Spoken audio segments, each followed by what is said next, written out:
It's now or never. I'm really not gonna live forever.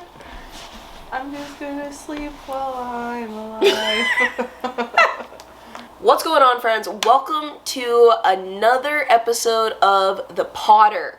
With me, I have co-host Zoe LaFerrier. Yay! She's back. She also had knee surgery 4 days ago? On Tuesday, and today's Friday, so... Four days ago? Tuesday, Wednesday, Thursday. Yeah, 2 or 3. 3 or 4. Yeah. How you feeling, Zoe? I feel okay. Pain's not too bad, but part of my recovery is that I have to be strapped into a CPM machine for 8 hours a day. And all that does is it stands for continuous passive motion. So it moves my knee from 0 to 30 degrees of flexion and then back down. And I have to do that for 8 hours a day for up to 6 weeks. Wait. I guess I didn't realize you have to do this. You have to do this every single day for 6 weeks. Yeah, I'm hoping that when... For 8 hours? Yeah, I'm hoping that when PT starts or, like, at my post-up and stuff, they say that, like, my time requirement goes down. But I have this machine for 6 weeks. That's insane. I did not think it was that long. I just thought it was going to be, like, a few... I don't know what I thought. I just thought it was not going to be that long. I didn't know that either until I woke up from surgery. That's crazy. Surprise! Oh my gosh. I got to say hi to Bruno today, though, for the first time since surgery. I think he's mad at me. He's not mad. He just feels a little neglected. Zoe is staying at her parents' house, mainly because their house is a little bit more, I don't know if conductive is the word, but conducive for, no?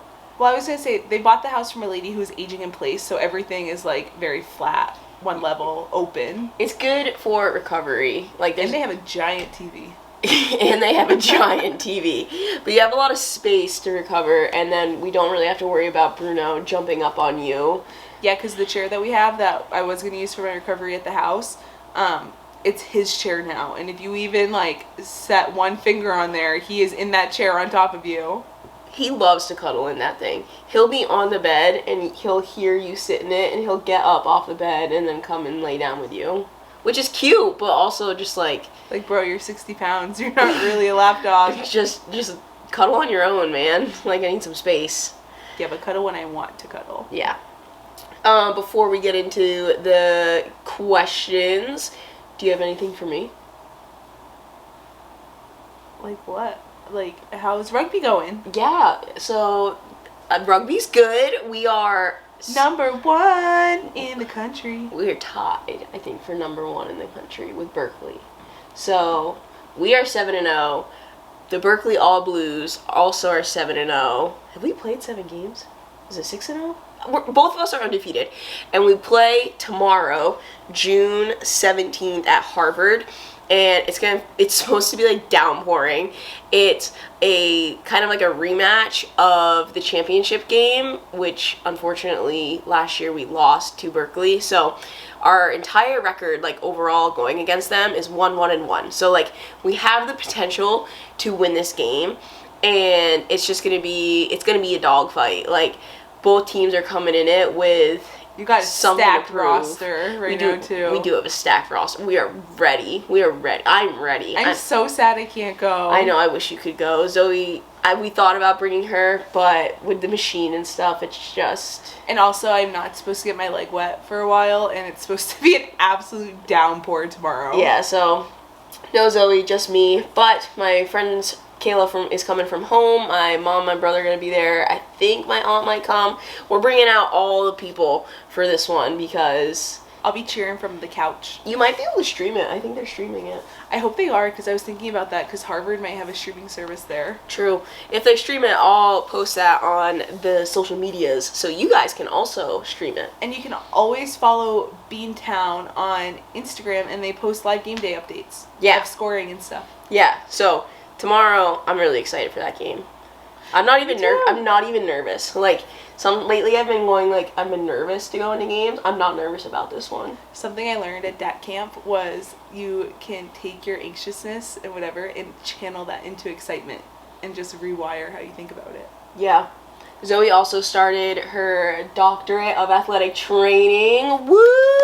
Class of 2025. So she just got back from Indiana right before her surgery. Yeah, it was fun. It was a lot of fun, but the air quality was really, really bad. Oh, because of the fires from Canada? Yeah, and it's just the Midwest. Like, New England air is unmatched. Yeah. I bet air in, like, the mountains out west would be good. You know what I mean? But I didn't go there. I know, I'm just saying. I just think that would also be good air. Yeah. So, but I'm excited to be back. I like Maine weather better. And, yeah. And I like the ocean. The ocean's fine. Okay, but when all you see is cornfields, the ocean's great. Good point. Okay, on tap today, we have a Q&A. We're gonna get Q&A. We're gonna get into it. We'll check up later on the whole DAT program in another episode. We'll see if I quit yet. You will not quit. All right. You ready for question number 1, Jenny? Question number 1 is, I play college rugby and I feel pressured to drink at socials. How did you get over this? Because I saw your Instagram post about this the other day. Yeah. So, for those of you who don't know, I have been sober for about a year and a half, and it would be longer than that. However, I caved at our bachelorette party when another bride-to-be bought us shots. That was responsible, though, and that was fun. It was fun. But yeah, I don't drink. I stopped drinking after our senior year of college, and I significantly cut down the amount of drinking I did the second semester, or I guess our senior year of college. It was like very rarely that I actually had a drink. And I posted it out on Instagram, so if you want to see all that, you can go look at that. But drinking and rugby are like hand in hand. Hand in hand. They go hand in hand. Shoot the boot. Which we've all heard that. Yeah, which is not bad, but it's not great either. I do think the culture of rugby is shifting, like that old boy, old girl mentality. But when I decided to stop drinking, a lot of my teammates already knew I was kind of struggling with it. So they never really pressured me to drink. And I think for a while I had to remove myself from those situations where it's like I knew there was going to be alcohol there and I knew I was going to be tempted to drink, and so I just didn't go, or I just offered to DD. If you just say you're the DD, like, everyone respects that decision. Actually, they love that decision. I know, because everyone's always looking for a DD, so it kind of sucks, but like you can always just be the designated driver. And but if people are pressuring you to drink, you probably don't want to be around those people, because regardless of why you are not drinking, they should respect that decision. And I think that's something, for some reason, people don't respect. It's like, if you say, oh, I'm not drinking, there's usually a follow-up question of like, why? Or, oh, come on. Are like, you pregnant? What? When girls say they don't drink, people are like, are you pregnant? I've never been asked. I guess so. Yeah, I didn't think about that. But to be fair, I've never been asked that question either. But I don't know why you just went there. Well, a lot of people in our life right now are having babies and stuff, and I've just seen them like. Yeah, but this is college. Okay, I'm sorry. That's okay. Either way, they should respect your decision not to. And you don't have to justify your answer. So if they do prompt you and say why, or if they just say like, oh, come on, try to get you to drink, just say no thank you. And be like, no, I'm not drinking, or I don't drink.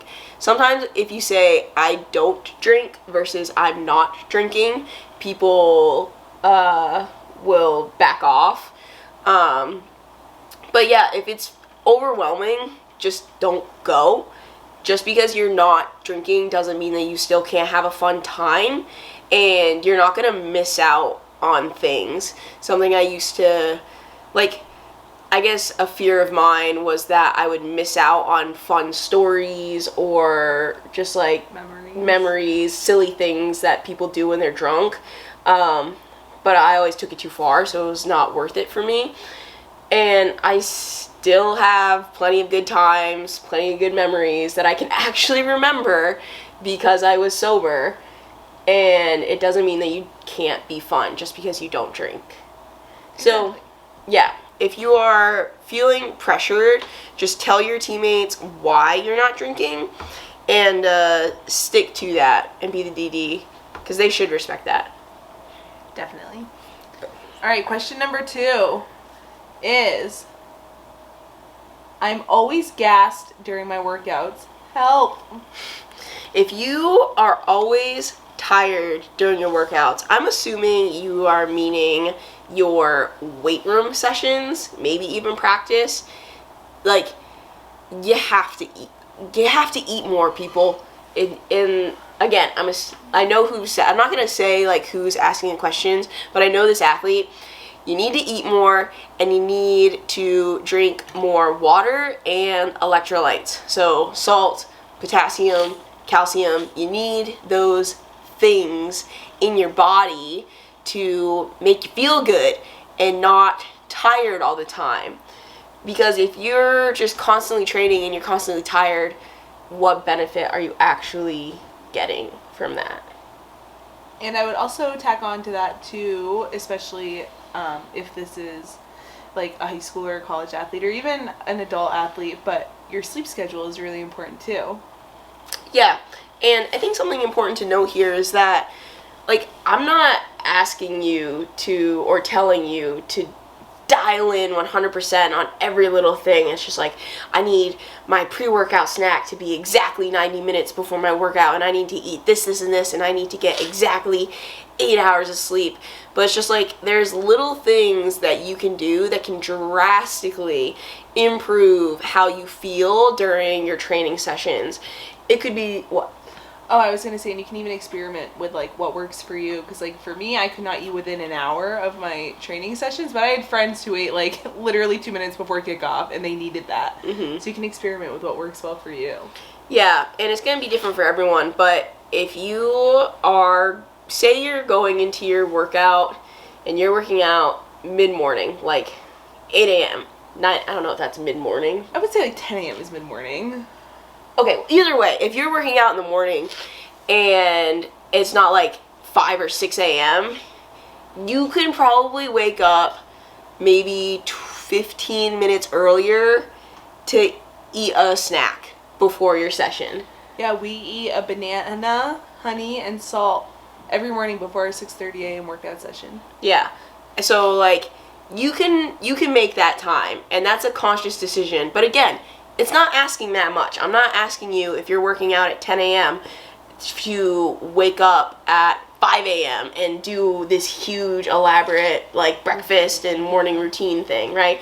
So it's just making conscious decisions that will benefit you. And that's really all. Just eat more. Just eat more. Good food.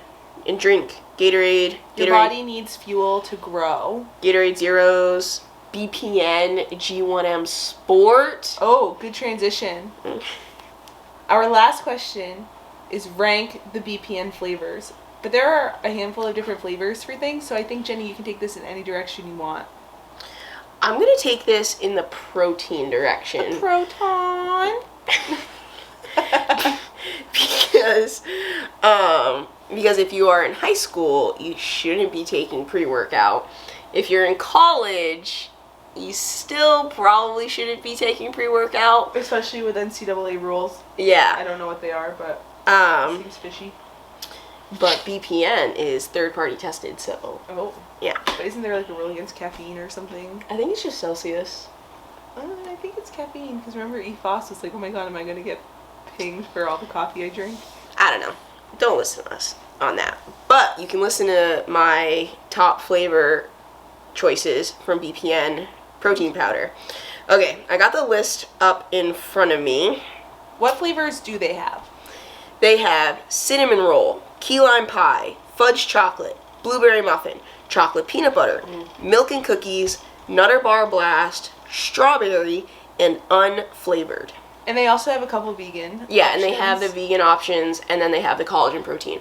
I will go and say I do not like the vegan protein powders. Neither. They just, I don't like the taste, the texture. I have not found a vegan protein powder from any company that I've liked yet. Yeah, so, I mean, if you're looking for a vegan one, you can still try it, because I do know a lot of my friends that like it. I just don't, and Zoe doesn't.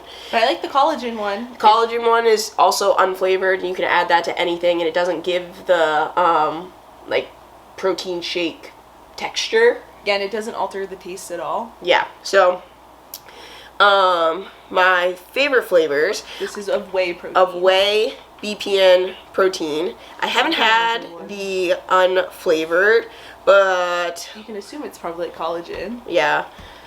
I would say, ooh, this is tough. Did they take away vanilla? What? Maybe they're just on backwards. Oh no, it's right there. And they also have vanilla. Right now, I'll give a top 5. I don't know in which order these are. Key lime pie, I have that right now, and it's so good with Greek yogurt and graham crackers. It's so good. I don't even really like actual key lime pie, but this is so good, and I was so skeptical when I got it, but I like that one a lot. I really like just the fudge chocolate. That one is a solid staple in my, like, not routine, but, what's the word I'm looking for? Rotation? Rotation. The strawberry one tastes just like a strawberry milkshake. So if you like strawberry milkshakes, you will like the strawberry. And then, let's see, that gives me 2 more. Ooh. I would say blueberry muffin is in there, and probably vanilla, because their vanilla kind of tastes like birthday cakey. I think I know what your all-time number 1 is. My all-time number 1 was mint chocolate chip, and they discontinued that, but I mean, I don't know if I'm giving this away, but maybe it'll make a comeback. It might. Wink, wink, nudge, nudge. They also had another one that was fruity cereal. Oh, I love fruity cereal. It tastes just like Fruity Pebble. I was sad when they discontinued that. But all-time number 1 is mint chocolate chip. Love mint chocolate chip. But yeah, those are my top 5 BPN whey protein powder flavors. Key lime pie, fudge chocolate, blueberry muffin, strawberry, and vanilla. I almost forgot. Those are the 3 questions that we decided to cover today. I hope you guys enjoyed the answers and the Zoe update on her knee surgery, my little rugby update. Yeah, if anybody is interested in my knee surgery, it's called a Macy procedure, and it's a cartilage implant in my leg with my own stem cells. It's pretty legit. It's actually kind of cool when you really think about what they did. They harvested stem cells, they grew them, and then they used them to patch the cartilage loss. Yeah, because I was missing 2 centimeters of cartilage off of my femur from an accumulation of rugby hits post ACL surgery. Absolutely wild. That'll do it. Thank you guys for listening. As always, make sure you share this with a friend or someone that you think could benefit from listening to the podcast. Make sure you subscribe, and you can use my link. And let's go beanies! Yeah, let's go town! Big backs!